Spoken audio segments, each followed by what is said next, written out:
Hello, everybody. My name's Chris Baraki. I love the Lord. I share the Word of God, and my goal is to just, teach as much about Him as I possibly can.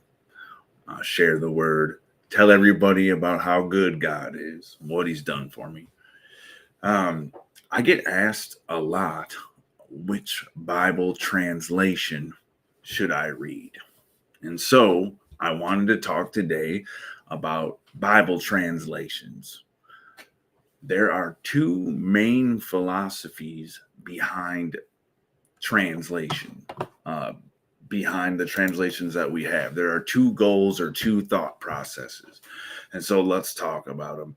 The first one, I'm just learning these terms and they're technical, but I'll try to break it down as best as I can. Um, Dynamic equivalence or functional equivalence, which is thought for thought. Thought for thought. It's the goal here is to take the original text and to make it easy to understand so that anyone can pick up the Bible, read it, and make sense of it. Right? Dynamic equivalence, thought for thought, is about readability. So these translations are there's a spectrum of translations, and these fall on the right side or over here, and they're more like the New Living Translation, the Passion Translation, and the NIV is further on that side as well. And it's these translations are just they're easy to read. There's a test called the close technique.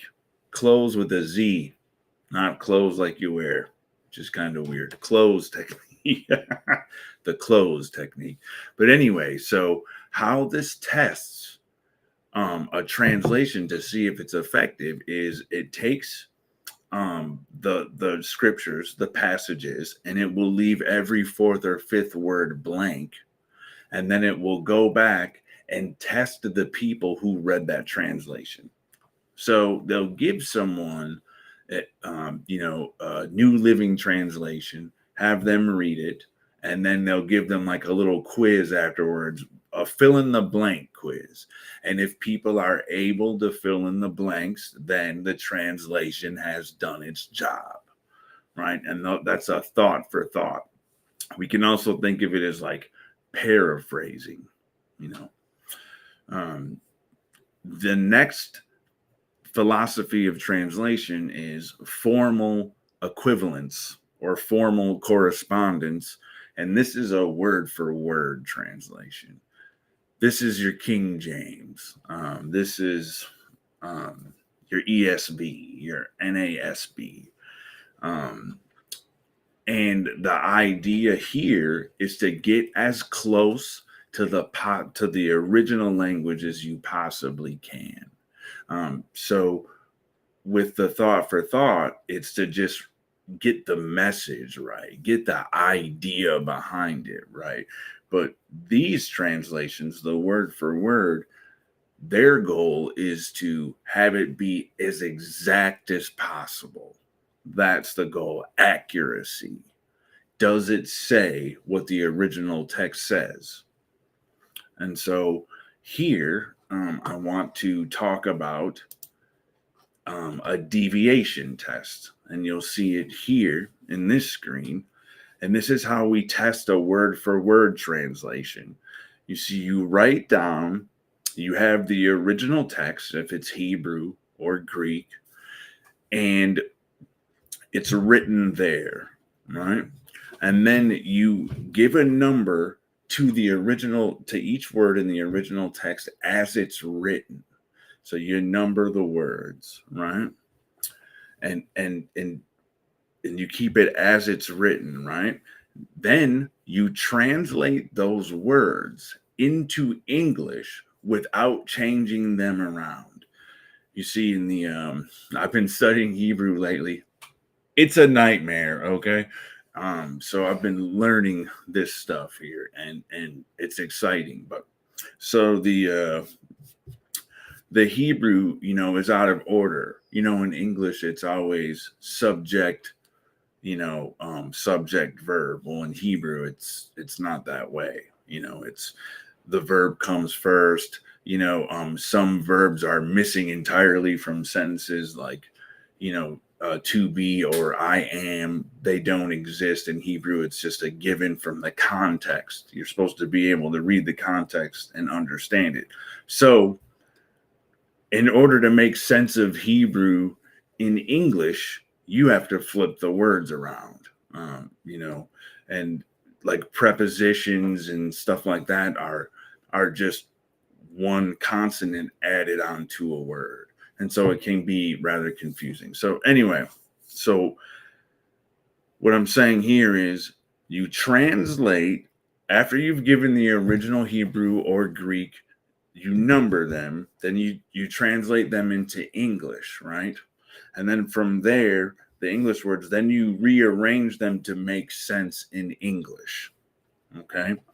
And that the idea behind that is called minimal transfer. You want to change as little as possible in order for it to make sense in English. We're looking for accuracy here with the word for word translation. And so we want to adjust it as little as possible, right? And so here are the different kind of changes here in this screen next to me. So we have changes in word order. We have omissions, words that we need to take out to make sense in English, lexical alterations. Sometimes, there isn't a great English word for the Hebrew or Greek word. It doesn't translate, perfectly. So we might need to adjust that word. Syntactical alterations. Like I said, the prepositions and stuff, it can be weird and it can just read weird. So we'll have to add little things to make sense in English. And then sometimes you'll have to, like prepositions, but sometimes you'll have to add whole words in that final column, additions, add whole words.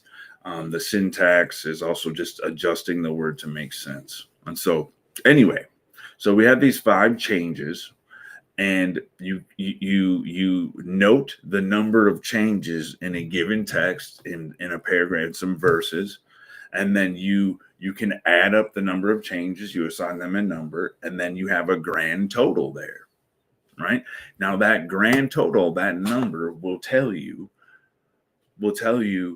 how much that your English translation has deviated from the original text. It'll tell you the number of the changes that you've had to make. And once you have a deviation score for a particular book in the Bible or for some scriptures, once you have a score like that, you can do that across the entire Bible and come up with a deviation score. Now, here on this next page, I want to show you, we have different translations here that you'll see, and the score that was given them in the translation. So the deviation values in the book of Romans per translation. And you'll see that the KJV is more a word for word translation. However, the ASV, the American Standard Version, is actually more accurate, which will bring me to my next point. But in terms of accuracy to the original text, the original Hebrew, the original Greek, you'll see here that some translations are closer to the thought for thought, or closer to the word for word, like the KJV, the ASV. And then as you go further down on the right side or the bottom here in this graph, the word for word translations. The NIV is sort of in the middle, and then you'll have some more liberal translations, right? And so here's the question I get, or that I see a lot. I see people say that the KJV is the only translation to use, and it's sort of the perfect word of God, and that I see preachers and people tell people all the time that KJV is the only way to go. And listen, it's just not true. I love the KJV. I have, some KJV study Bibles that I love. The language is beautiful and it is accurate.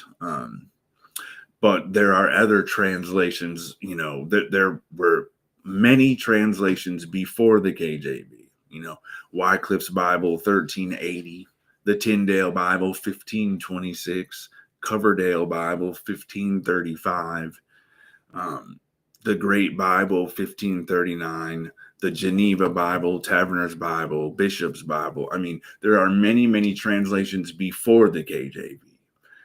I know some people give the impression that, well, the KJV is the oldest, so it must be the best, and it's just simply not true.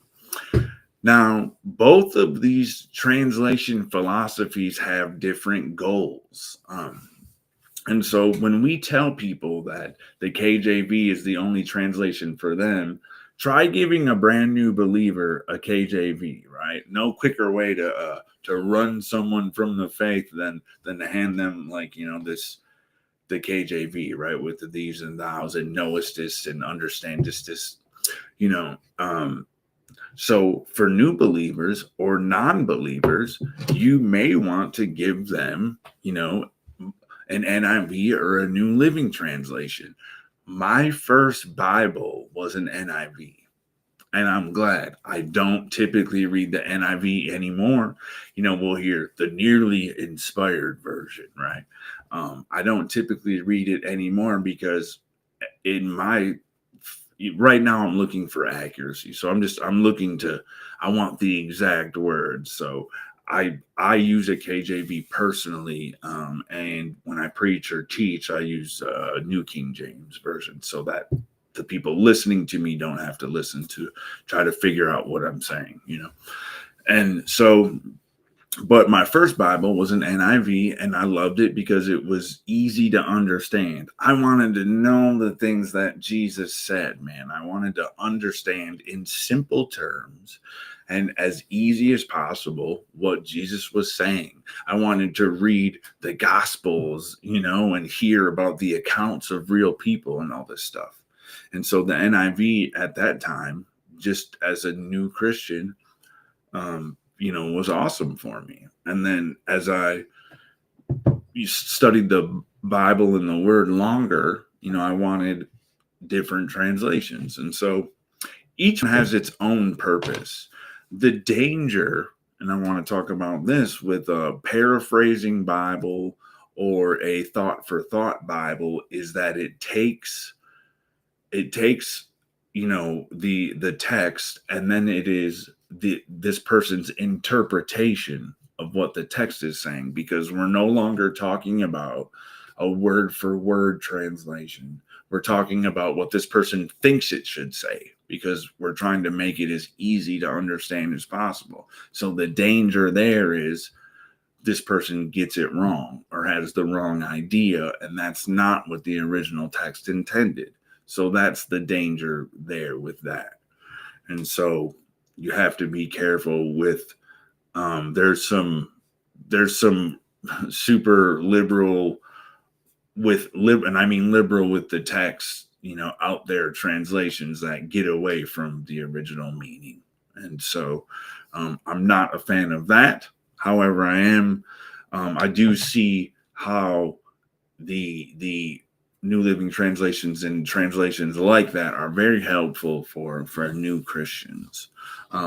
But I wanted to point out the KJV because no translation is perfect. I hear all the time the KJV is the perfect translation. It's not. The KJV has many errors, as all translations do, because when you're going from, an ancient text, to English, there are going to be translation errors.